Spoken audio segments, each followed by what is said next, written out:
Alright, I'm back. I finally finished filleting all the fat as best as I can. So you can see it's not too bad. Has a little bit, but not too much. Usually, just to be more manageable, as long as it is, I usually cut it in at least about maybe 6 inches long.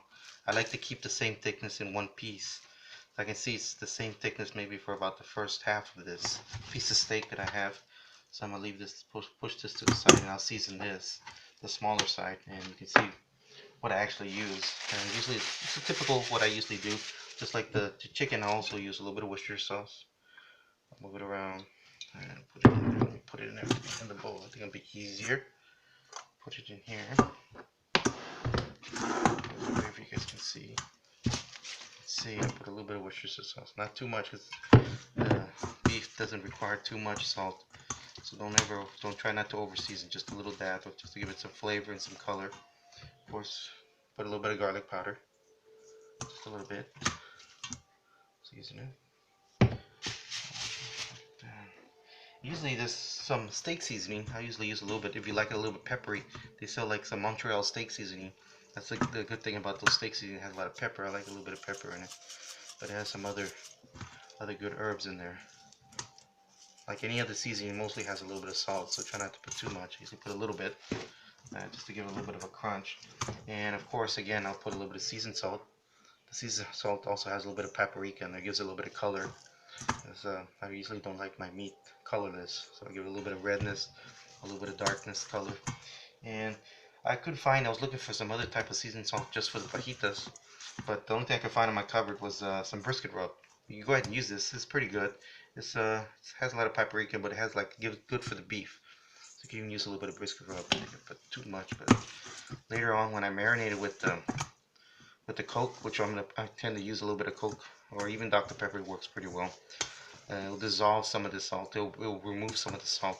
So you may have to actually re-season a little bit, but if you season right now a little bit more than normal, it'll be fine, because you could always remove some of the excess with a little bit of Coke. I'll do the same thing with the other one. Put this one over here. Worcestershire sauce.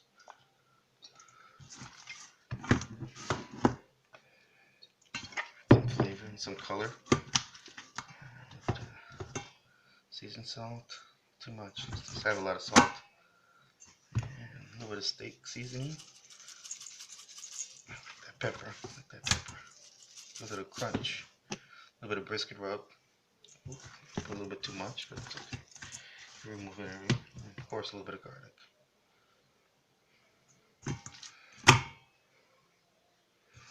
Typical seasoning that I usually do, and gives it a good flavor. So it has a little bit of color, a little bit of seasoning all over it, and I think that's about it. Probably, like I said, a couple hours before you actually cook the beef. If it's not too thick, like this is pretty thin, usually you can do it within an hour. But if it's thicker, you may actually have to use some tenderize at least 2 to 3 hours. If it's really over maybe half an inch or even more thick. Because the thicker it is, if you were to purchase fajitas, it'd be better if you buy them thick, because they come out more juicier. These are semi-thick. They're not too thick. They're about 1/4 inch thick. They still come out pretty juicy. I try not to buy very thin stuff, because when you start cooking it, they dry up. But I'll show you some techniques from when I grill that tomorrow, on how to actually grill this and keep it juicy. But for now, this is just a preliminary for you to do some the prep work for it and do the actual marinade. That's very important. Leave it overnight. That's pretty good. So right now we're not going to put the acidic uh, recipe, or the acidity, the actual marinade that's going to actually reduce or tenderize this meat till tomorrow, but at least about an hour before, maybe even an hour and a half. So it's kind of thick. So we'll go ahead and do that tomorrow.